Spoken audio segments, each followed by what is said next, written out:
introduction. Let me begin by thanking Jageji for a soul-inspiring message. Absolutely soul-inspiring. As he was talking, I was reminded of what our late favorite ex-president APJ Abdul Kalam had said. He had told that dreams are not that which you see with your eyes closed, but dreams are those which do not let your eyes to close. What a wonderful way to say that, and how beautifully Jageji today explained dreams to our young friends who have come here. We worry about our children's tomorrow. All parents worry about their child's tomorrow, yet they forget that they are someone today.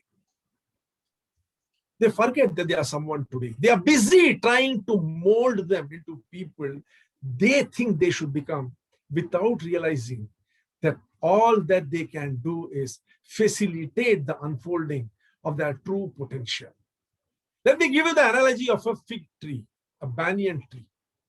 A banyan is a fig which grows in the crevices of other trees or structures, and then grows into a humongous tree and gives shelter and shade to thousands of people. In that small seed, no one can imagine how much of potential lies.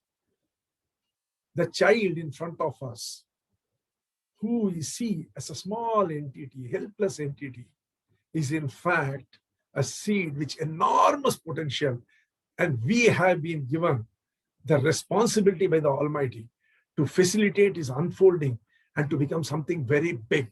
For that, we need to stop thinking about his tomorrows and start doing today. That is the word doing. Because of the pandemic, our daily lives have changed abruptly in a blink of an eye. But the most impacted in all this are the children and the adolescents. The pandemic has created an atmosphere of uncertainty for the children, covering two essential aspects of their future: their social skills and their academic success.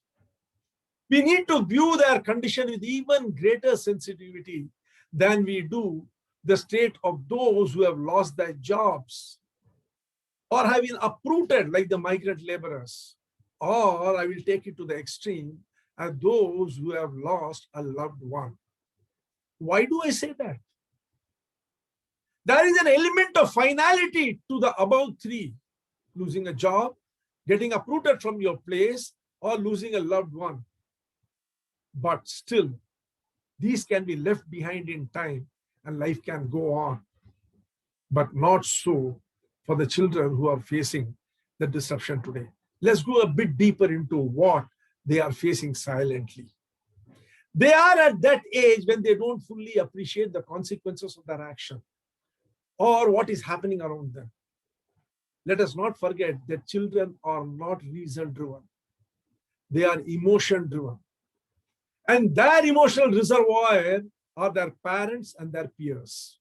They depend on their parents for encouragement, motivation, and social navigational ability, which they acquire by mirroring their parents. They depend on their peers, their friends, and their classmates to develop ambition, compete, and learn to stand up and try again after being bet hollow. An essential aspect of life. This is very essential in life, because in life you are going to see many failures, many challenges. You just cannot give up. And they learn how to face challenges from their friends and their peers. It is a peer performance and pressure which teaches them that failing is learning and it is not giving up. This combination of family and peers is essential ingredient to stimulate the still flowering brain with attendant cognitive abilities. The pandemic has severely impacted this. Parents are worried, stressed up, and have retracted into a world of misery of their own.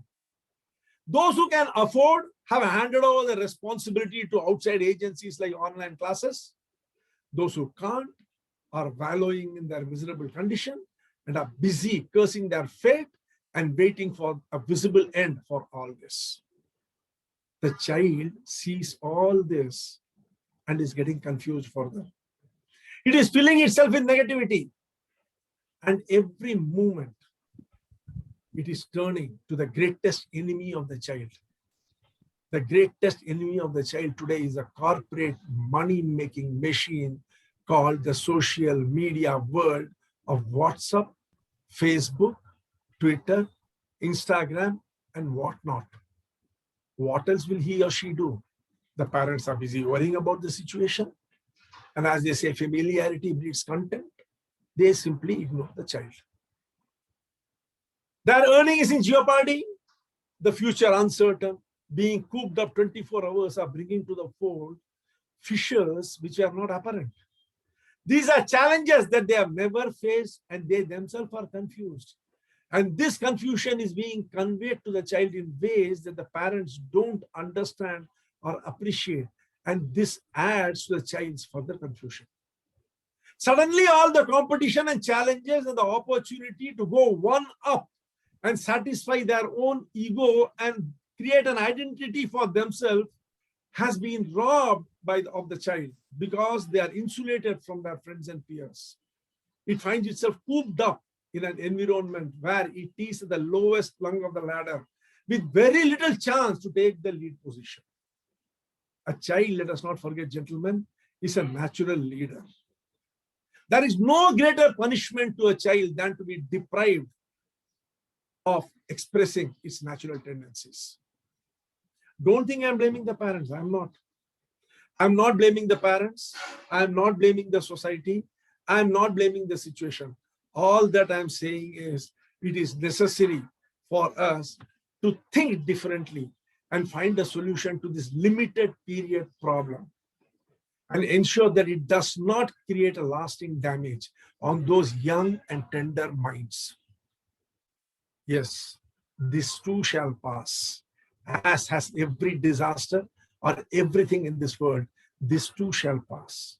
And when it does, we need our future citizens to get back fighting fit into the arena and joust with gay abandon.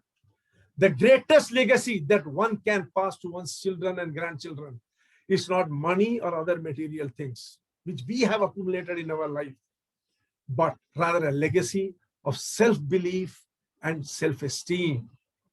We should give them an opportunity to develop self-belief. We should give them an opportunity to develop self-esteem, create an environment where they can develop their self-belief and self-esteem. The objective of Quod Iuvenis Ingenio, the young genius, is to provide an opportunity for the citizenry of tomorrow, a platform to develop self-belief and self-esteem by showcasing their talent and abilities.